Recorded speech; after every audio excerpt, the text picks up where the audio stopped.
All your favorite wrestling shows rolled into one.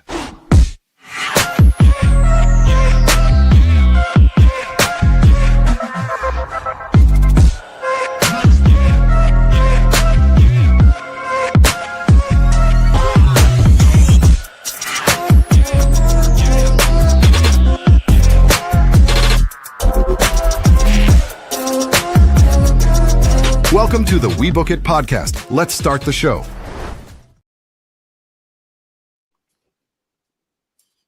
Hello and welcome to another edition of Monday Night Raw Dogg, and we are on the road to WrestleMania. We are just a mere 26 days away from night one of WrestleMania, and we are happy to be here with you to lead you on the road to WrestleMania with us. I am your host, Coach, and I am joined once again by my esteemed co-host and producer of tonight's episode. It is the two-time booking world champion, Big Daddy C.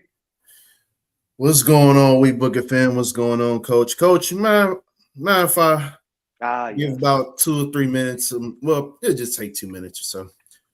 The floor is all yours. I gotta respond to some bullshit that got my attention yesterday.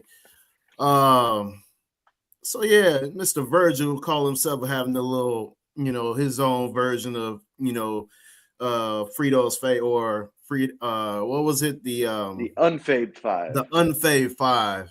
List is always trash. But this time he wanted to throw a little twist on it. So his number one happened to be Tom Brady, who was throwing shots at WWE. Albeit, I will say I echo those same sentiments in regards to Tom Brady needing to chill out with the slander. It's unwarranted. Like, no one came for you, Tom Brady. However, the disrespect that followed was very uncalled for, and I will not tolerate it. And they would wait until I am not on the pod to do this, and that's exactly why Virgil did it. And he wanted to do all this about Tom Brady, right? And he told, yeah, that's why Khalil Mack had you throwing up 4 fingers against Bears. Okay, yeah, that's cool. But what happened? What happened later on that season? He won the fucking 7th Super Bowl championship, more than any other player in history. The fucking GOAT. Don't you ever disrespect this man in your life, sir. And then you did that because I called you out on being a former Aaron Rodgers fanboy while being a Bears fan. Let's talk about that. All right. You have been on record, and I have evidence, and I have Birdman, my boy Birdman from Chicago, he will attest to this. Mike has been on record of glazing Aaron Rodgers even when he would play the Bears. But he don't want to talk about that. He want to act like it never existed. Whenever the Patriots ever played the Bears, I never rooted for them. I never glazed Tom Brady when they played the Bears. Never. So this man did that to get back at me because I called him out on his bullshit. Now, that brings me to Mr. Teddy Long. And I feel like he did that to try to break up the tag team me and Teddy Long had going, get the brilliant chemistry we had since he got on the pod. All right. So I'm not gonna go too far on Teddy Long. He my boy, all right. And he's a Falcons fan, and I get it. He brought up the 28-3 Super Bowl, and I get it. That I'll be pissed off too at anybody that ever wore the Patriots uniform. I get all the cheating allegations, all that stuff. I'd have heard that for decades, Coach. I'm good with all that. But it really, I can't go back and forth with you, Teddy Long. I can't, man, because y'all haven't won anything, man. Y'all have won Julio, Michael Vick, Matty Ice, Roddy White. That's it. That's all you got. No Super Bowls to show for it. I mean, it's more so about Virgil because he orchestrated this bullshit. And so I had to go ahead and respond. It's more so Virgil than Teddy Long. Teddy Long, I feel like he he basically coaxed you into this Tom Brady hatred. But I understand it from your standpoint, being a Falcons fan and having some animosity from that Super Bowl. So I will give you some grace, Mr. Teddy Long.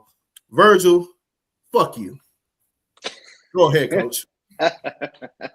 And with that, let's jump right into our first segment of the evening, which is Paul Heyman and Brock Lesnar coming out to the ring after the shocking attack from Oba Femi last week.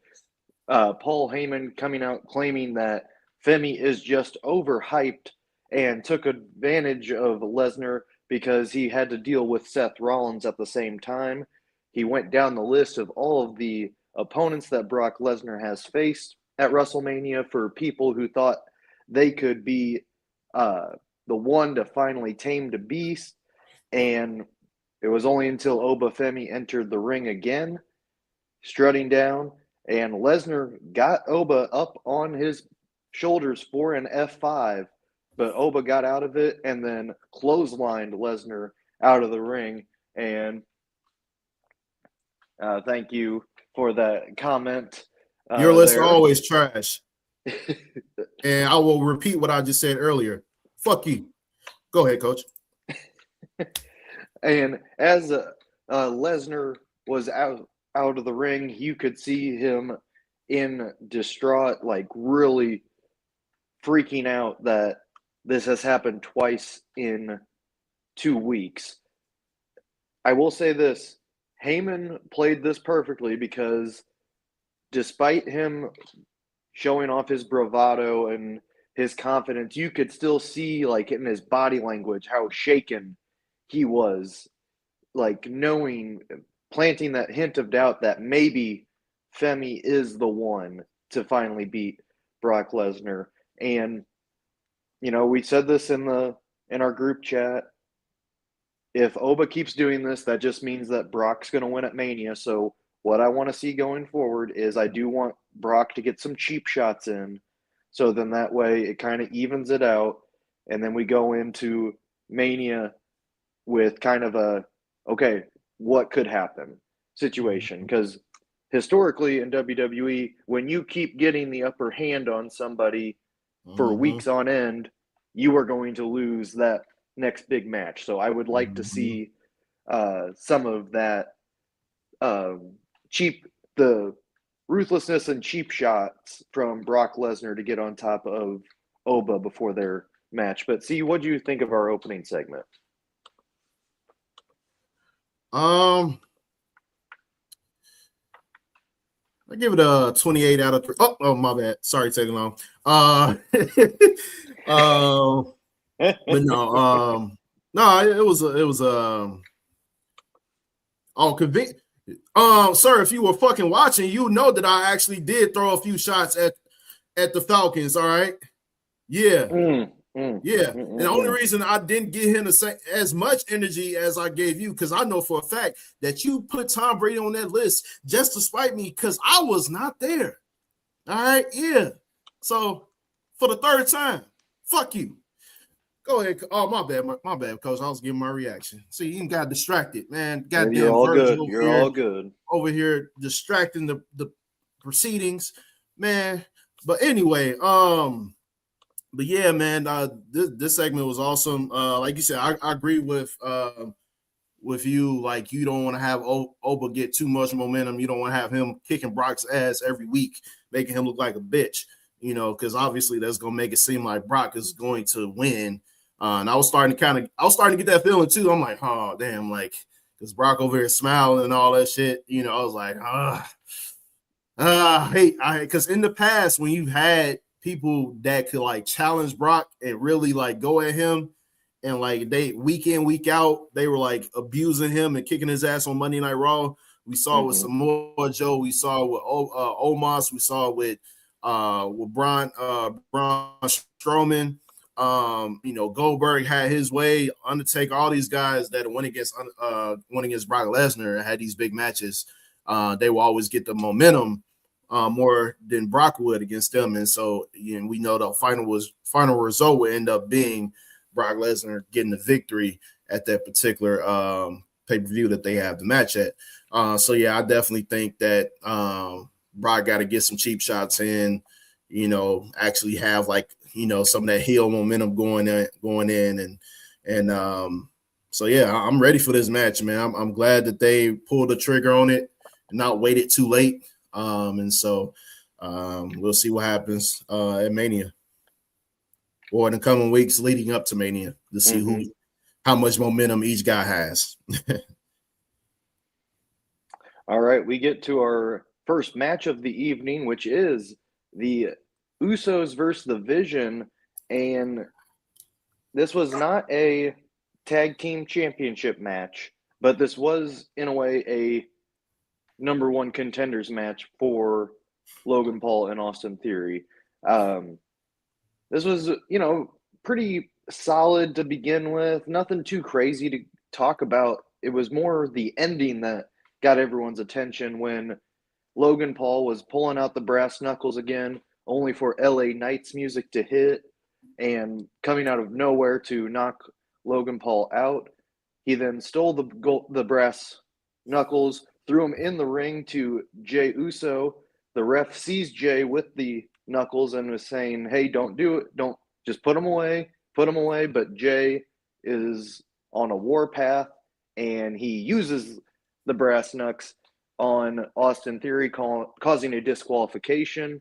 Then as the Logan Paul is kind of celebrating in the ring by himself because Theory is knocked out onto the side, Jey then goes back into the ring and knocks out Logan Paul. And it is announced that Logan Paul and Austin Theory are now the number one contenders due to their victory via disqualification.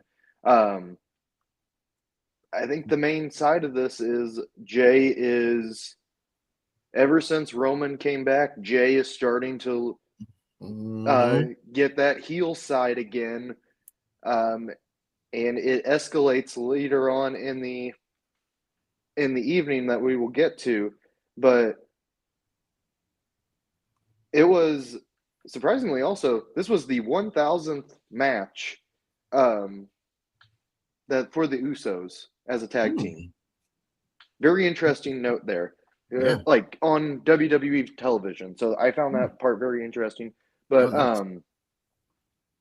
yeah, the main storyline for this is what is happening to Jey Uso ever since Roman came back. He has been really actually ever since Roman won the Rumble.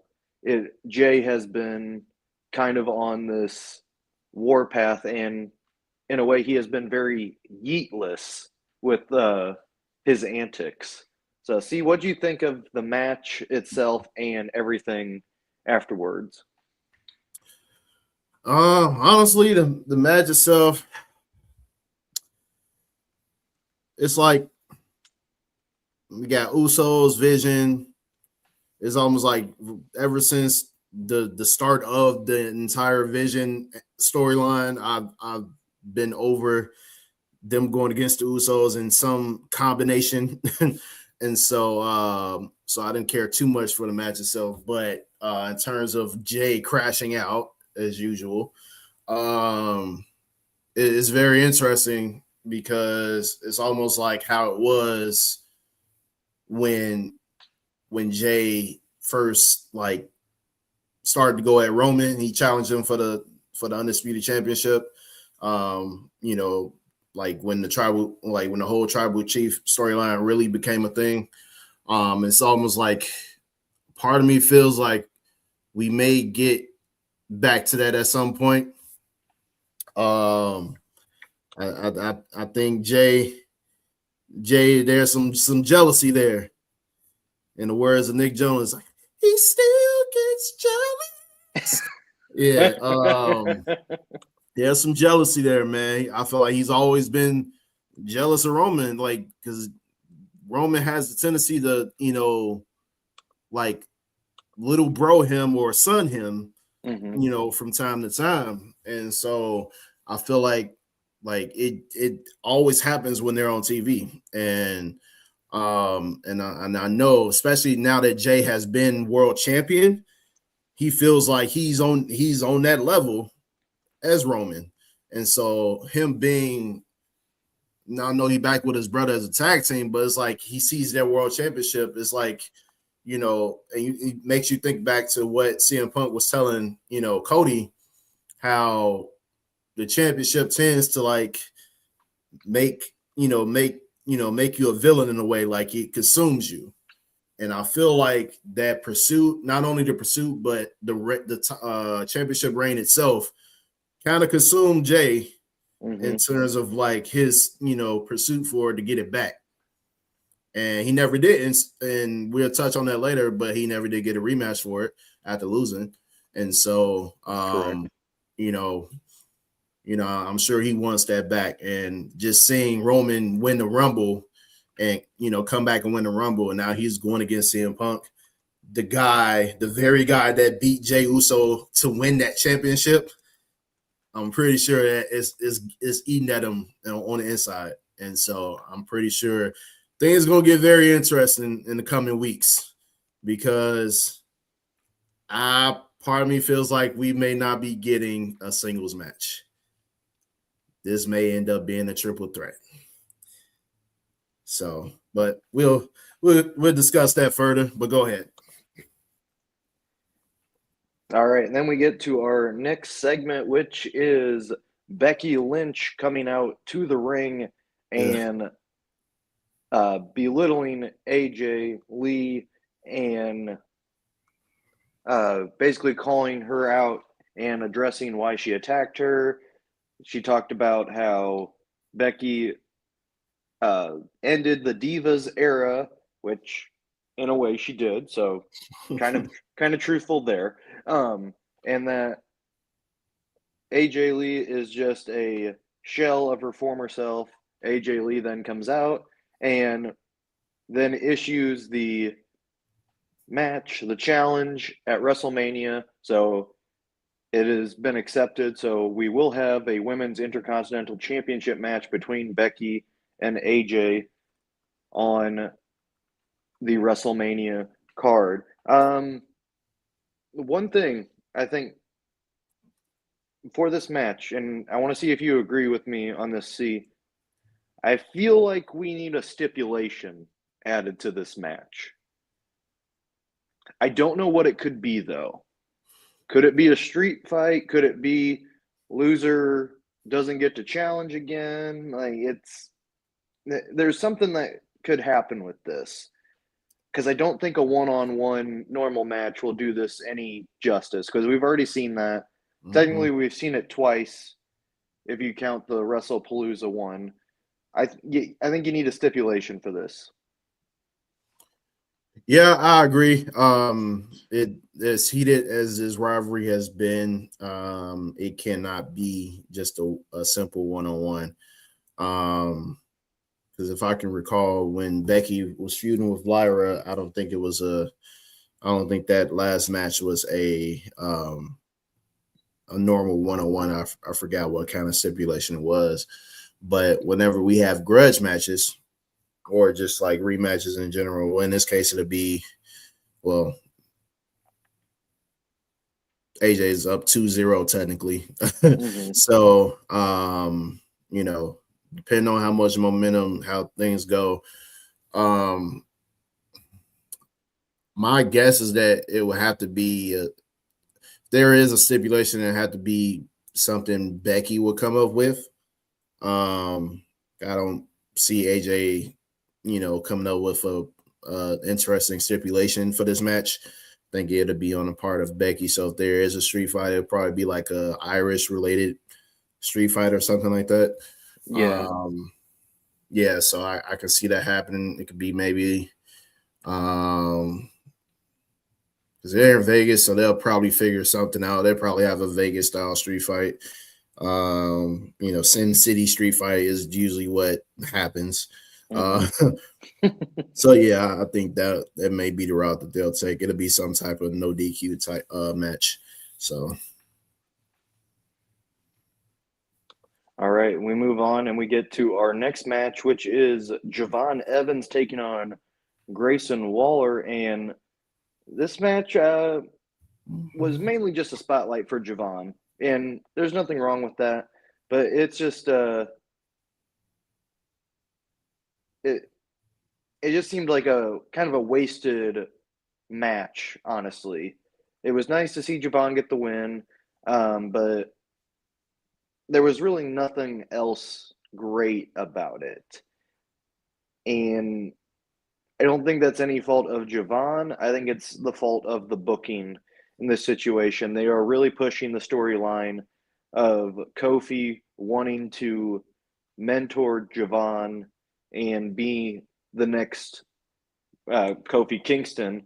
And with Grayson Waller now being cursed by Danhausen, that was more just to move that story along. But I mean, really nothing too crazy about this match stood out except for the OG cutter that Javon hit to end the match. Yeah, I agree. This match was, it was whenever we see, like, unless there's a meaningful, like, feud going on with Javon, that's usually when I'll pay attention to the other wrestler. But in this case, like, it's really just all about Javon, showcasing his high flying ability and all that other stuff. So I really wish he was on SmackDown more so than Raw because of Trick Williams being there and Mello. But it is what it is.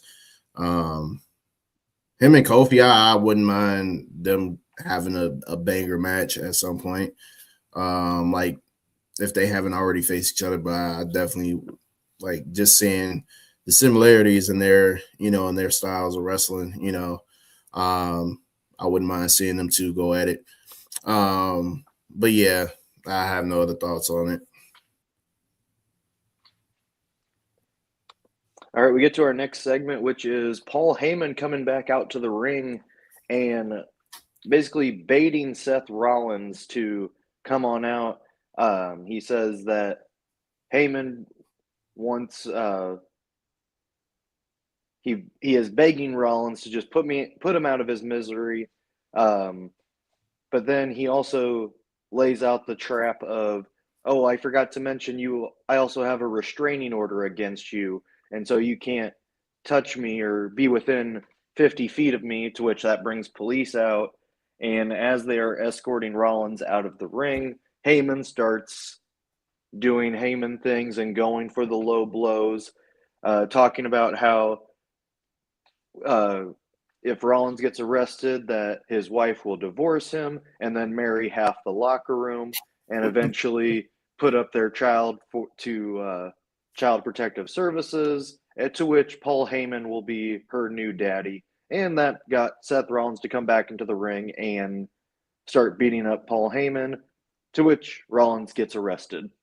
And that ends the segment.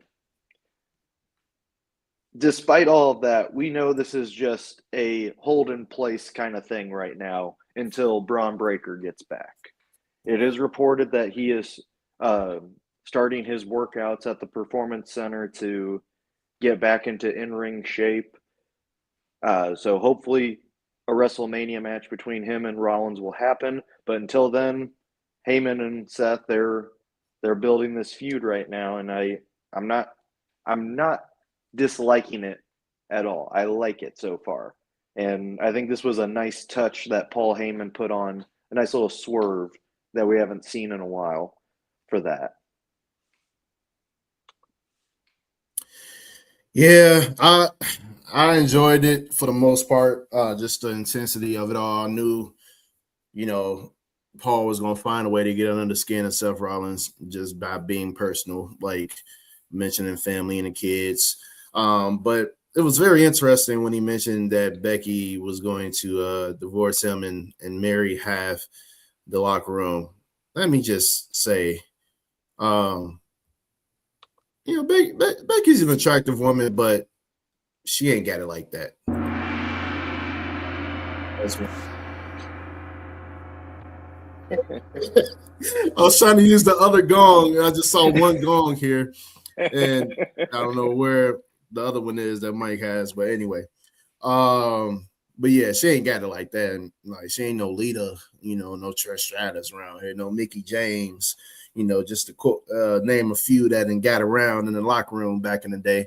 But no, it was a solid segment. I don't know what the end game is for who Seth Rollins is going to face. I'm curious to see. Like, is Braun Breaker, are they going to have Braun Breaker come back at Mania, or are they going to save this to, like, I don't know. So that's the only thing I was wondering. I'm like, what? Because we're not going to have Paul Heyman go against Seth Rollins. Like, No, it's not going to. He even said it, like, he can't. He doesn't stand a chance in the ring against him. So it's like, all right, like, is Braun really on a good track to come back? Because obviously we saw the footage of him at some type of fishing competition or something like that. So granted, that's a fishing competition. There's no physical, like, crazy physical activity happen to where, his neck would be in danger. But just makes you wonder, like, all right, where is he at? Like, what's the status? What's the progress on his recovery? So yeah, that was the only thing that left me wondering after that segment. All right, what's happening? Like, because Seth is, unless he gets one of his, proteges to tag with him to go against the Vision, like, what's happening? What is going to happen at Mania? Like, what are we doing? So yeah, those are my thoughts on that particular segment. All right, we move on to our next match, which is Bayley and Lyra Valkyria versus the Kabuki Warriors. And in this match, it was good, competitive match, some near falls down the stretch, and it was Bayley really getting her anger side out, to which she finally hit a Bayley to belly on Asuka off the commentary table, and then hit the elbow drop, only for Kairi Sane to drag Asuka out of the way. Lyra then came in out of nowhere with a baseball slide to hit Zane, and then Lyra hit the Nightwing for the victory. And then afterwards, Jackie Redmond came out into the ring, and Bayley then threw down the challenge to Nia Jax and Lash Legend for a tag team title match next week in Madison Square.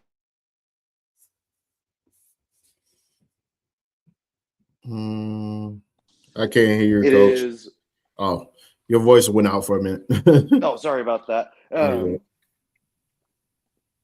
We're setting up two different storylines here, or continuing to, I should say. One is Bayley really getting that anger side that we've been missing for a while, getting that back, and it seems like Lyra is kind of antagonizing that, almost kind of teasing that they're both gonna be a heel turn at some point. I don't know, but then also you have the Kabuki Warriors with Kairi Sane still being abused in a way by Asuka, and trying to get out of that relationship in a way, and that's been building for months now, and I do think that's eventually coming, and the crowd is still buying into that storyline because they are still cheering for Kairi Sane, even though she is technically a heel, because they can see that storyline developing of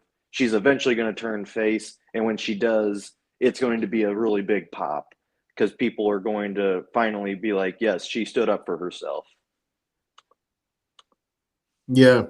I ain't gonna lie, Coach. This is Pittsburgh for me. I see Kabuki Warriors. I turn the TV. Or turn off the app. There's no disrespect to Becky and Lyra. I just get damage control vibes when I see at least three of the four members on my TV on my screen.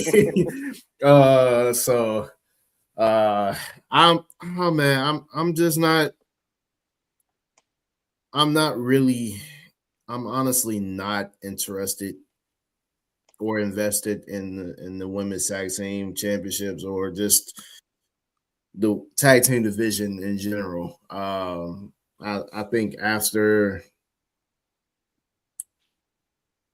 oh man, I don't know. Like, I can't recall the last time I've been super like invested. Probably around the time when they first came on the scene with what was it, Bailey and no, it was Naomi and Sasha Banks. Mm-hmm. You know, Elimination Chamber being an inaugural match for it. You know, so I haven't really been that interested in it since then, to be honest with you. You know, so it is, you know, I'm happy. I'm happy there's some fresh blood out there that's, you know, getting in the mix, you know, but it's just it's not moving me to where like I have to be glued to the screen to tune in to watch it. So yeah, those are my thoughts on it. All right, we get to our final match of the evening, but not our final segment. It is an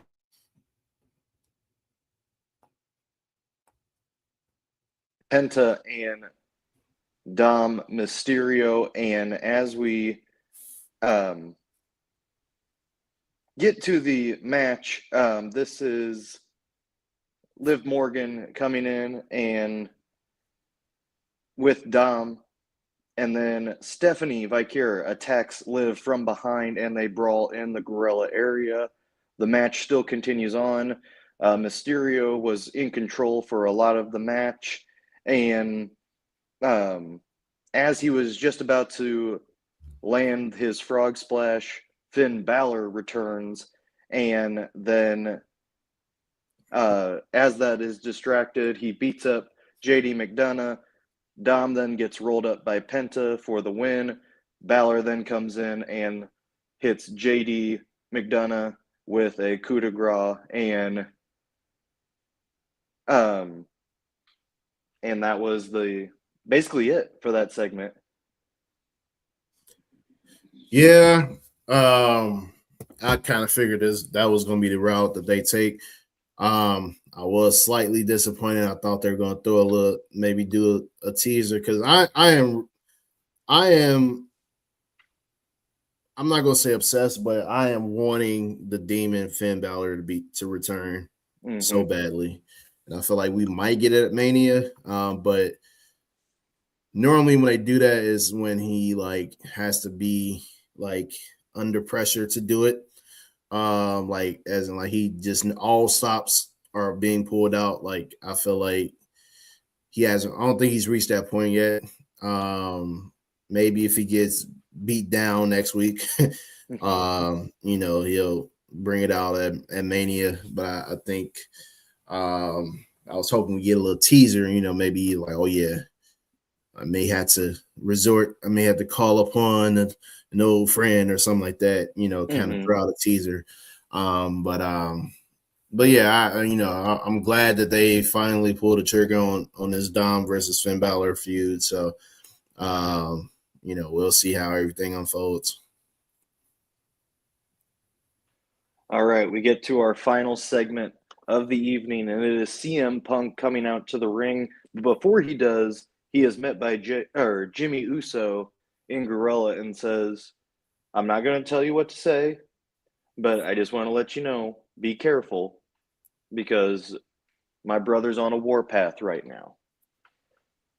To which Punk just kind of shrugs and walks on out. And as he goes out, he calls out Roman Reigns about calling him old last week, and admitted that he's not ashamed of his age, and said he will even fight anyone that wants to step up to him. And he said, including the Usos, specifically Jay, because he is not afraid of Jay. What is he going to do? Yeet me to death?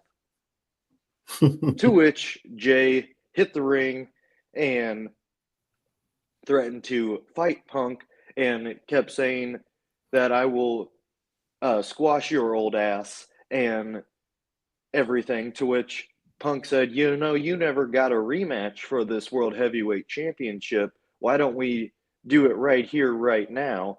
To which Jay said, let's go, only for Jimmy to interrupt and says, and basically telling him, hey, you got to calm down. This has nothing to do with us.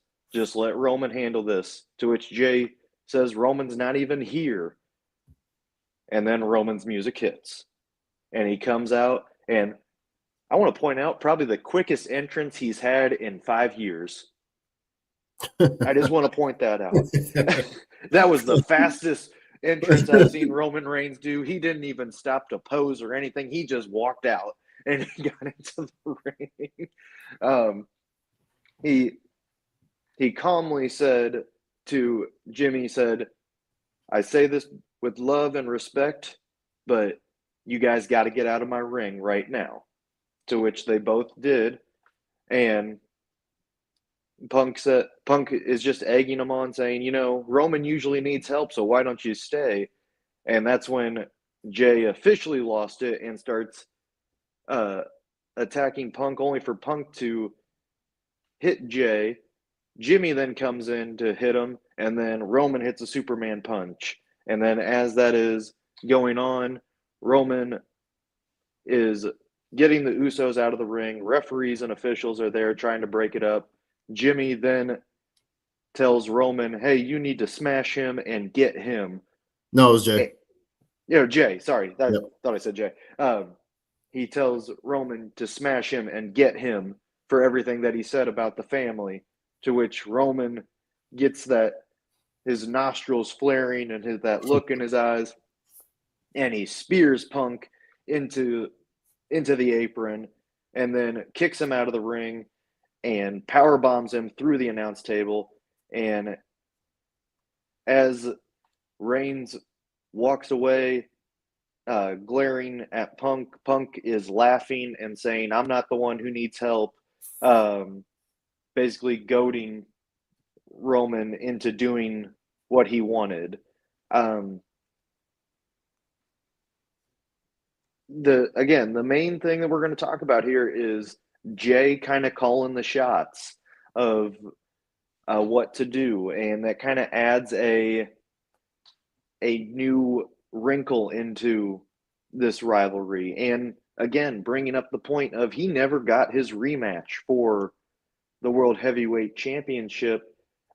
I was kind of thinking maybe they're going to run it on next Monday at Madison Square Garden and then have some kind of interference happen there to where, and I know you're thinking the same thing, to where they make it a triple threat at Mania, adding Jey Uso in, which would be a interesting wrinkle to it. But out of all of that, it was a very well executed segment. I'm curious to why, unless this is part of the plan of trying to get Jey Uso in the match, of why Punk was laughing so much about that. That one kind of confused me a little bit, if I'm being honest. But if we get a championship match next Monday at Madison Square Garden with Jey Uso, then it all makes sense of why he did what he did. But what do you think of the final segment, and what you thought of Monday Night Raw overall? Final segment, like I said, man, definitely was a great makeup for last week.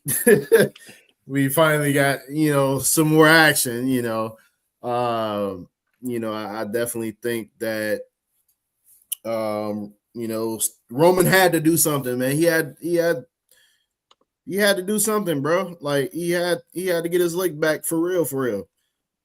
Calling somebody old ain't enough, especially when you still get knocked on your ass. So, you talked about your dad, saying he's going to bury you next to him. He knocked you on your ass. Like, you had to come back next week, man. Yeah, it took Jay, having to basically egg you on and basically motivate you to like kick CM Punk's ass. But you did it, better late than never. And so I think, but in terms of Jey Uso, I feel like it's one of them situations like, and like even when Jimmy said, like he, you know, when he gets angry, and especially when it comes to the world championship, like he's not himself. You know, he gets clouded like with like a lot of like negative energy, and it's costed Roman matches in the past. If last I remember, Roman told these two that he don't want to see them until Christmas. Mm-hmm. And he ended up seeing them before Christmas. And so, you know, I think this situation, I think it will result in a triple threat. Maybe Jey Uso gets his rematch at Madison Square Garden. They usually like to go all out for Madison Square Garden shows. And so I think this might be a championship night in the Garden. A lot of titles being defended. And so but yeah, the triple threat, you know, I know there's gonna be a lot of factors in that.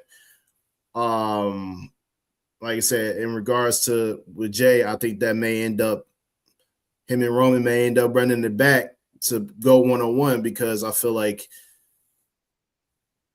Roman's not going to win. From what I've seen so far, I don't think Roman is going to win this championship at WrestleMania. I think everything that's happening with Jey Uso and all the friction and stuff like that, I think CM Punk is working out in CM Punk's favor, and he's going to retain. And then that's going to cause, I think we might actually get that heel Jey, the heel turn officially, and it's going to be him and Roman going at it at Backlash. And so I think that's where we're headed. We've seen little bits and pieces of Jey having his crash out moments, but they never had pulled the trigger on him really turning heel. So I think the best route to take would be Mania. So Roman loses, and then him and Jey go at it. And, you know, after the match, and Jey basically, you know, goes ape shit and, you know, and beats up Roman or super kicks him, whatever. but yeah, you know, I thought it was a decent show. You know, I would say much better. I won't say collectively much better than last week's. I would say, you know, they had to do something for that main event segment, because considering how Friday Night SmackDown went last week and how the whole thing with Jacob, Cody, Randy Orton, Drew, how all that's been going, SmackDown been kicking ass. They've been kicking Raw's ass in the storylines. And I feel like Raw had to do something with their main event, with the actual main event storyline for WrestleMania, and as well as other high-profile main events with their big-time stars. So they had to come with it tonight, and they did. We'll see how next Monday goes in MSG. You know, it's projected to be, I'm sure all the stars going to be out, you know, as usual. And so, yeah, I can't wait to see it. But overall, I give it a nice 8 out of 10 tonight. Yeah, I thought it was a pretty solid show. I think really just a couple low points, but nothing too terrible.